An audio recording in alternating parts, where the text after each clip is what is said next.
Good morning बच्चों, welcome to you all. आज हम सॉल्व करने वाले हैं 21 अगस्त 2020 की वर्कशीट्स को और ये क्लास 9th का वीडियो है। तो शुरू करते हैं आज की वर्कशीट्स का सॉल्यूशन बिना टाइम वेस्ट करे। बेटा, line parallel to the same line, पिछली क्लास में जो कॉन्सेप्ट हमने किया था लाइन्स एंड एंगल्स वाला, हमने पढ़ना शुरू किया था कि अलग अलग तरीके के एंगल्स किसी भी डायग्राम में कैसे होते हैं। 2 लाइंस के बीच के एंगल, 3 लाइंस के बीच के एंगल के कैसे होते हैं। अभी आज जो हम पढ़ने वाले हैं, हम ये पढ़ने वाले हैं, सबसे पहला है कि अगर if 2 lines are parallel to the same line will they be parallel to each other. मतलब अगर जैसे ये लाइन P है, अगर ये Q के पैरेलल है और अगर दूसरी लाइन P ये R के भी पैरेलल है, तो क्या Q और R भी आपस में पैरेलल होंगे? बिल्कुल होंगे। इसका सिंपल एग्जाम्पल है, अगर मेरी एज 20 साल है, आपकी एज 20 साल है, आपके दोस्त की एज भी 20 साल है, तो आपके दोस्त की और मेरी एज भी तो बेटा बराबर हो गई। तो ये आपको ध्यान रखना है।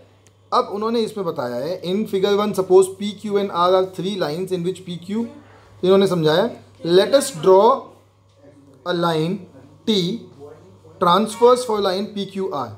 तो एक लाइन टी उन्होंने बनाई जो ट्रांसफर्स है।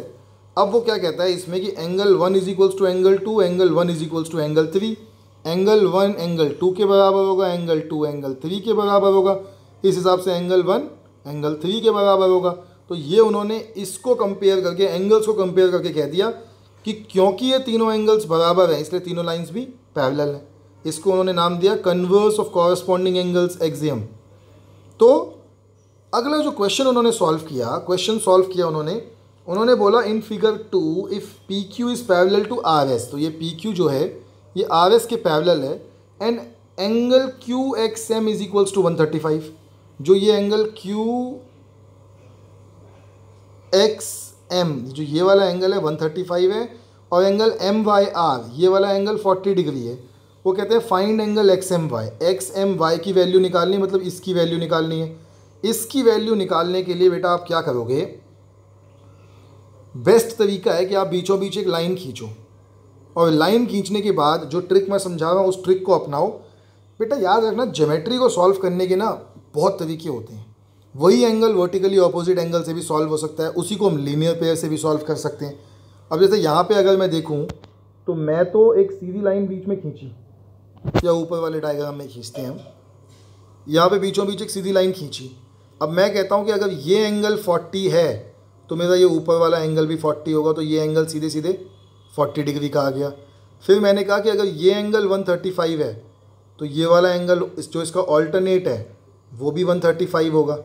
और अगर ये 135 है तो ये जो लीनियर पेयर का एंगल होगा, पिछली क्लास में लीनियर पेयर समझाया आपको, तो ये नहीं बोल सकते आप कि आपको लीनियर पेयर नहीं आता।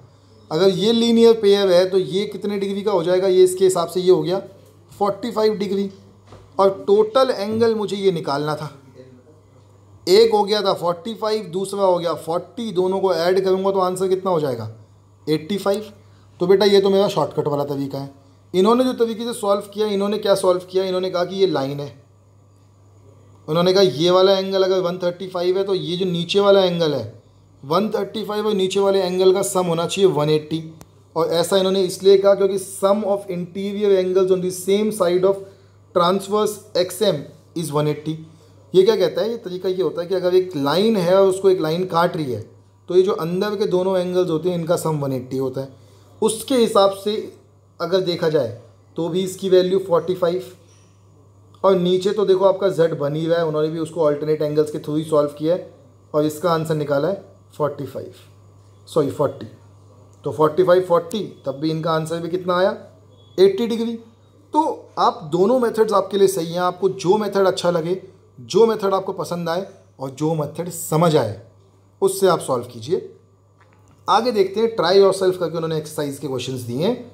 तो in figure 4 if A B is parallel to C D, बेटा ए बी जो है वो सी डी के पैरेलल है and C D is parallel to E F, C D is parallel to E F and Y ratio Z 3:7 है।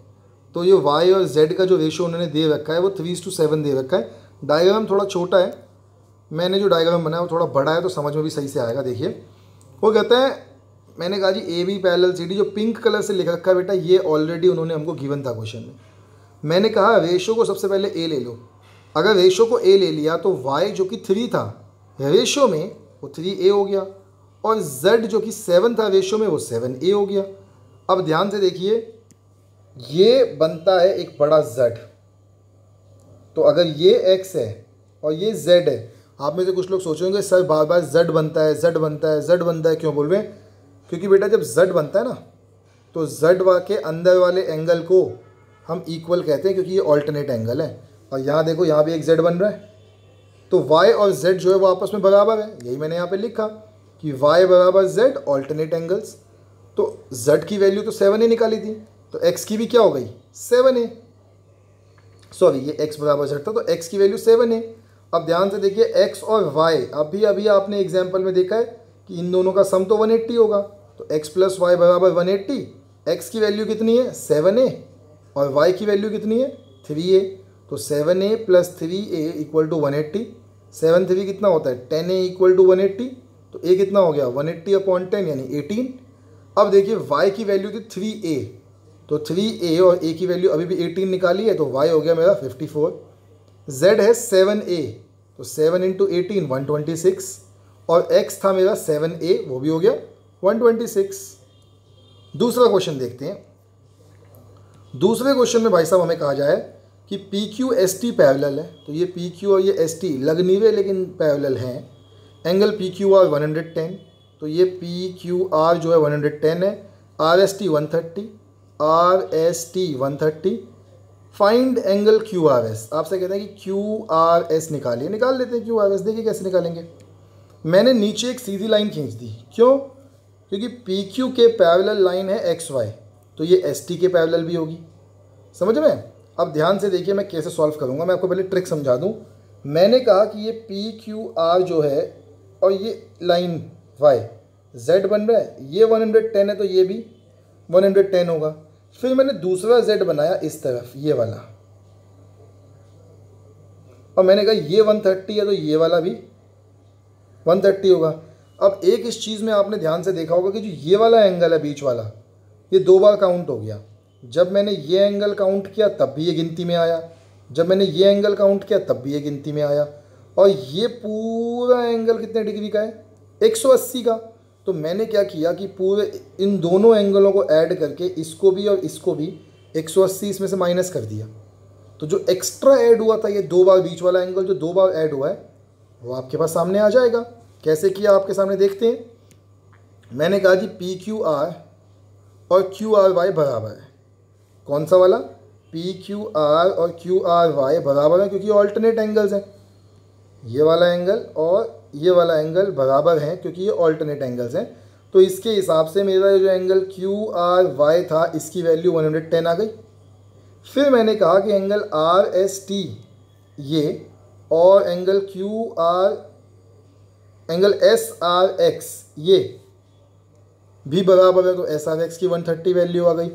फिर trick लगाई मैंने क्यू आर एस निकालने के लिए। इस क्यू आर एस को निकालने के लिए मैंने क्यू आर वाई और एस आर एक्स को ऐड किया और उसको 180 उसमें से माइनस कर दिया, क्योंकि ये 2 बार जो काउंट हुआ था बीच में, ये सब सॉल्व हो जाएगा एक झटके में, जिससे मेरा आंसर आ गया 110 प्लस 130 माइनस 180।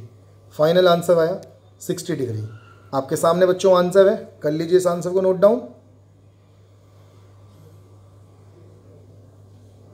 चलिए बच्चों, मैं उम्मीद कर रहा हूँ कि आपने आंसर नोट डाउन कर लिया होगा। तो अब आगे बढ़ते हैं आज की अगली वर्कशीट पे, जो कि है साइंस की। अब बेटा रोज़ आपने साइंस पढ़ी, रोज़ आपने मैथ्स पढ़ी, रोज़ आपने सोशल स्टडीज़, इंग्लिश, हिंदी, बहुत बोर हो गए होंगे आप लोग।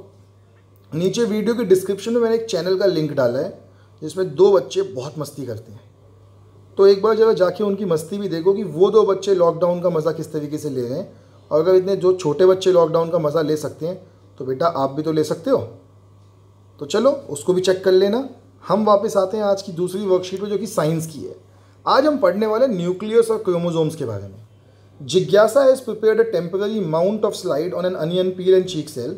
She observe the following under the compound microscope in the slide. ये अनियन पील है और ये चीक सेल है। Gyan, what are these dark spots dots in the above slides and what is their function. तो ये जो डार्क स्पॉट्स हैं बेटा, ये न्यूक्लियस हैं। इनका फंक्शन क्या होता है? न्यूक्लियस किसी भी सेल का कंट्रोलिंग सेंटर होता है। सेल जितने भी काम करेगा, जो भी काम करेगा, उन सब कामों को करने के लिए न्यूक्लियस उसकी हेल्प करेगा। न्यूक्लियस की हेल्प के बिना कोई भी सेल कोई काम नहीं कर सकता। न्यूक्लियस को हम सेल का दिमाग कहते हैं। जैसे हमारा दिमाग सबसे इंपॉर्टेंट है, वैसे ही न्यूक्लियस के लिए उसका, सेल के लिए उसका न्यूक्लियस बहुत इंपॉर्टेंट है। तो वही बोला है, ज्ञान भी वही कहता है कि these are nucleus of the cell, they have a covering of nuclear membrane, nuclear membrane has small pores in it which allows the transfer of material in and out of the cell. Nucleus is also called the brain or controlling center of the cell. It controls and directs cell function. तो nucleus जो है वो cell के सारे functions को control करता है। Nucleus performs many function in the cell like cell division, cell growth, protein and enzyme synthesis, storage of DNA. तो न्यूक्लियस बेटा सब कुछ करता है, जितने काम एक सेल कर सकता है वो सारे काम न्यूक्लियस करता है। और न्यूक्लियस के अलावा इसके अंदर होता है, न्यूक्लियस के अंदर डीएनए और राइबोसोम्स भी होते हैं। डीएनए की फुल फॉर्म होती है डीऑक्सी राइबो न्यूक्लिक एसिड। क्या होता है ये वही चीज़ है जो फादर से चाइल्ड तक जाता है। एक फैमिली का डीएनए कांस्टेंट रहता है और डीएनए से ही कैरेक्टरिस्टिक्स एक जनरेशन से दूसरी जनरेशन में जाते हैं। जैसे आप में से कई लोग अपने फादर की तरह दिखते होंगे, अपनी मदर की तरह बिहेव करते होंगे, आपकी आवाज़ अपनी मदर की तरह होगी, आँखों के कलर फादर की तरह होगा। ये इसलिए क्योंकि आपको उनसे डीएनए मिला है। फिर ज्ञान से वो पूछती है कि what are chromosomes and what are their functions. तो वो कहता है कि दीदी they're entangled thread like structures called chromatin material inside the nucleus which is made up of DNA and protein. When cell division begins, this material aligns itself and form a coupled rod-like structures called chromosomes. In prokaryotic cells, the nucleus is in the form of a nuclear region without which it is called nucleoid. The number of chromosomes in the nucleus of a cell in an organism is fixed. They are 46 or 23 pair of chromosomes present in human beings. तो बेटा जब भी कोई cell divide होने वाला होता है, एक सेल से दो सेल बनने वाले होते हैं, सिर्फ उसी टाइम पे जो न्यूक्लियस के अंदर क्रोमोसोम्स होते हैं वो दिखते हैं। बाकी टाइम वो क्रोमोसोम्स ऐसे दिखते हैं, ये क्रोमैटिन की तरह दिखते हैं, धागों की तरह दिखते हैं। जब डिवाइड होने वाले होते हैं कोई सेल तो वो धागे आपस में अलाइन होकर और क्रोमोसोम्स बन जाते हैं। क्रोमोसोम्स के अंदर, हमारे न्यूक्लियस के अंदर होता है डीएनए। डीएनए के अंदर एक छोटा सा हिस्सा होता है जिसे हम कहते हैं जीन्स। ये जीन्स वही होते हैं जिनकी वजह से कैरेक्टर हमारे एक जनरेशन से दूसरी जनरेशन में जाता है। कई बार अब जीन दो तरीके के होते हैं, एक डोमिनेंट और एक रिसेसिव। डोमिनेंट जो सामने दिखता है, रिसेसिव जीन ऐसा होता है जो सामने नहीं दिखता। फिर है जी chromosome contain information for inheritance of features from parents to next generation. ये मैं आपको बता ही चुका हूँ। अब क्वेश्चन आंसर्स देख लेते हैं। क्वेश्चन आंसर्स है पहला, what is the difference between prokaryotic and eukaryotic nucleus. तो मैंने आपको बताया था कि प्रोकैरियोटिक का जो न्यूक्लियस होता है वो छोटा होता है और अनडिफाइंड होता है, उसमें कुछ भी सही से डिफाइन नहीं होता कि वो क्या है। जबकि यूकैरियोट का न्यूक्लियस डबल मेम्ब्रेन वाला होता है, बिल्कुल वेल डिफाइंड होता है, जो मैंने आपके सामने लिख भी दिया है कि eukaryotes of nuclei separated from the cytoplasm by a double membrane and containing both chromosomes and nucleolus, whereas prokaryotes have no true nucleus with their nuclear material distributed diffusely throughout the interior of the cell. The nuclear material of eukaryotes is arranged into multiple chromosomes bound to the protein histone, while prokaryotes contain a single carrier strand of DNA. अगला question देख लेते हैं। अगले question में उसने हमसे पूछा है what is the full form of DNA RNA, where is DNA found in the cell. तो हमने लिख लिया जी, डीएनए की होती है डीऑक्सीराइबोन्यूक्लिक एसिड, आरएनए की होती है ribonucleic acid and they are found inside the nucleus of the cell. अगला क्वेश्चन था what is the number of chromosomes in human beings, what are genes and where are they located. तो बेटा human beings contain 23 pair of chromosomes, every pair has 2 chromosomes, so in total we have 46 chromosomes. The functional segment of DNA are called jeans.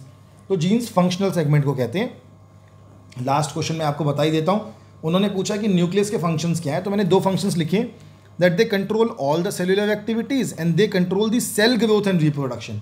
कोई भी cell कैसे grow करेगा, कैसे reproduce करेगा, इसको control करने का काम बेटा न्यूक्लियस का है। तो ये हमने आज की साइंस की वर्कशीट को भी सॉल्व कर लिया है।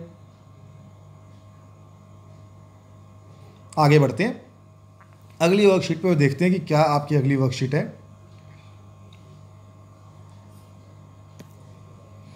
अगली वर्कशीट है बेटा हिंदी की।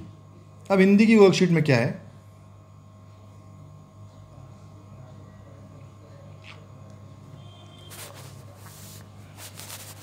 हिंदी की वर्कशीट में वो आज ऐसे शब्दों की बात कर रहे हैं, आपने पढ़ तो लिया ही होगा, नहीं पढ़ा तो आप स्क्रीन को पॉज करके पढ़िए इस चीज़ को, मैं आपको समझाता हूँ। वो ऐसे शब्दों की बात कर रहे हैं जिनको जोड़ देते हैं हम और उनके बीच के शब्द हट जाते हैं। जैसे माता पिता, तो वो होता है माता और पिता को बदल के माता पिता कर देते हैं।